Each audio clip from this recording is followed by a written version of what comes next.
Hoy leí el Salmo 77 y es interesante en el verso 19 que habla de que las pisadas de Dios no fueron conocidas. Esto es un misterio profundo porque Dios no ha dejado tantas huellas arqueológicas. Pues Jehová siempre fue más un nómade, un ganadero. La construcción más grande que hizo el arca de Noé y el templo. Nunca hizo estatua ni grande estructura. Dice el Salmo 77, 19, en el mar fue tu camino, y tus sendas en las muchas aguas, y tus pisadas no fueron conocidas. Este versículo refleja que obviamente cuando él cruzó el Mar Rojo y después cruzó con Josué el río Jordán, sus huellas no dejaron huellas, sus huellas pasaron y el río y el mar se volvió a juntar, se borraron. Entonces tus pisadas, Jehová, no fueron conocidas. Entonces el Dios de Israel no se manifestó en sí dejando huellas físicas permanentes, como decíamos, ni templos como los de Egipto o Babilonia o Roma. Más bien su grandeza se expresó en acciones poderosas e invisibles. Abrir el mar, caminar sobre el mar como Jesús, guiar con nube y fuego, hablar por medio de profetas. Como hicimos en otro video, Jehová es un Dios nómada. Se reveló primero a Abraham, un pastor nómade sin ciudad propia, como dice Hebreos 11. Moisés también fue pastor, y en el desierto antes de guiar a Israel. El tabernáculo mismo era un templo portátil, una tienda de reunión. Tienda, cabaña, tabernáculo. En contraste con los templos fijos de las demás naciones o las demás religiones. También el mandamiento dice, no te harás imagen, escultura, Éxodo 20. Ídolos.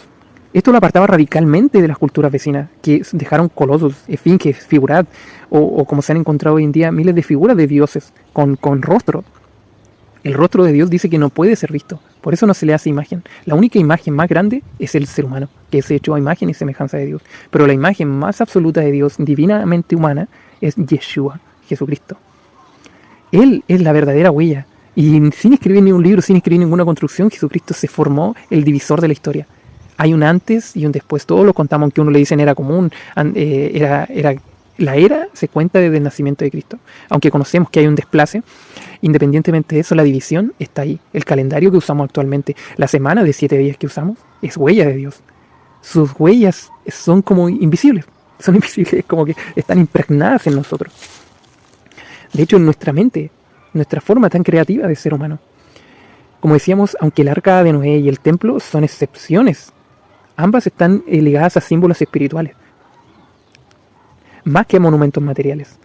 Su figura, sus medidas, todo lo que representó. Por eso lo que queda de Jehová son ruinas visibles.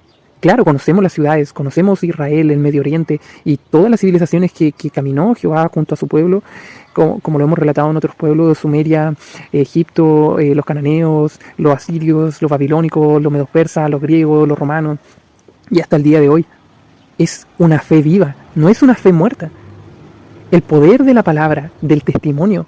Hoy en día todo lo legal es escritural. Y Jehová ha declarado su propia escritura. Sus poderes son extraordinarios. ¿Qué otro Dios tiene las historias que tiene Jehová? Considerando su genealogía hasta Jesucristo por 4000 años. ¿Qué otra religión tiene eso? Ningún otro maestro. Buda, por ejemplo, no conocemos su genealogía, pero de Jesucristo sí la conocemos. Jehová eligió dejar escrituras, no pirámides. Por eso Abraham, Moisés, David y Jesús son recordados no por la grandeza de su arquitectura, sino por la fe que transmitieron. Es un legado universal. Mire, incluso judíos, cristianos y musulmanes, aunque difieran en doctrina, reconocen a esos profetas. Esto muestra que el camino es invisible, por eso Dios es el Dios invisible. Se hace visible, se hizo visible a través del Antiguo Testamento por su ángel, y en el Nuevo Testamento por Jesucristo su Hijo. Trascendió culturas, siglos, incluso siendo que el pueblo casi exterminado, la descendencia de David fue casi exterminada, pero hubo un núcleo, un remanente, se reservó. Y hoy en día todo el mundo habla de sus historias, de Caín y Abel, por ejemplo, de Noé. Todos hablan de Abraham, de Jonás, que fue tragado por un pez, de Sodoma y Gomorra, que fue destruida. Entonces todos son testimonios de la fe viva que se mantuvo a lo largo de la historia, incluso a punto de ser extinta, no fue extinta como los otros dioses de las otras religiones. En otras palabras, la falta de pisadas conocidas es en sí un sello de autenticidad del Dios, que no compite en grandeza material, sino en fidelidad, memoria y fe. Incluso en el fin de los tiempos se declara la Gran Babilonia, que va a ser destruida. Y Dios da señales astronómicas, el sol, la luna, las estrellas. Las otras naciones representaban en sus ídolos con oro, plata, madera o piedra. Sus templos eran colosales, las pirámides, como decíamos, los zigurados o el Partenón de Atenas. La grandeza divina se medía en la arquitectura y en la estatuaria visible, pero Jehová prohibió expresamente hacer una imagen de él. El único templo que permitió fue destruido 2 veces, demostrando que su presencia no depende de templos, de muros.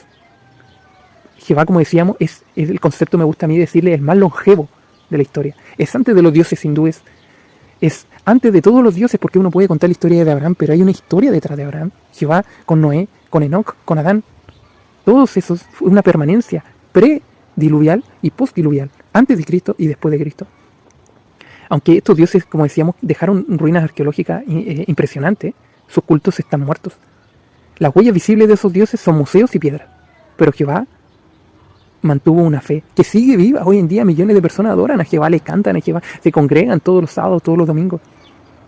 Hay una huella espiritual más allá de lo material. Su palabra escrita es lo más material que podemos tener.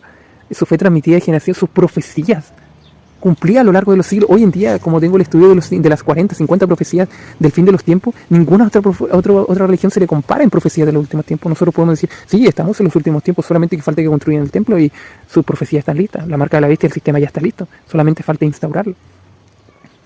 Entonces, cuando uno compara, por ejemplo, las características de los dioses de las naciones, eran caprichosos, ligados a fenómenos naturales. Los sacerdotes mantenían el poder a través de rituales y templos. La gente común rara vez tenía acceso directo al Dios, pero Jehová se presentó como un Dios personal, que hablaba a profetas, pastores, reyes. Caminó con su pueblo en el desierto, como nómade entre nómadas. El pacto no dependía de templos, sino de la obediencia y la fe. Su legado, aunque las otras naciones dejaron un legado de arte y arquitectura y literatura, pero sin una fe viva. Es una fe muerta. Sus nombres son historias muertas. Jehová legó un libro, una palabra viva que sigue moldeando a las civilizaciones. Hoy en día consideramos que los 10 mandamientos son el patrón de la humanidad. Por eso este salmo de sus huellas que no son conocidas me pareció un concepto bastante interesante. Porque ¿quién otro Dios abrió el mar? ¿Qué otro Dios abrió el río? ¿Qué otro Dios multiplicó los panes y los peces o el aceite con el profeta Elías? ¿Qué otro Dios convirtió el agua en vino? Su poder real no deja huellas. ¿Qué otro? Hoy en día, profetas, hoy en día muchas personas sanan con el poder de Dios en el nombre de Yeshua. En el nombre de Jesucristo son sanados. Claro, no está masíficamente, pero uno busca en YouTube al tiro y van a aparecer miles de testimonios de sanidad del Dios de la Biblia. En el poder y la autoridad de Dios. Por eso, resumiendo, los dioses paganos dejaron piedras visibles, pero Jehová dejó pisadas invisibles pero vivas. Por eso se le llama el Dios invisible. Eso hace que su misterio sea aún más profundo. No está en la piedra, sino en la fe.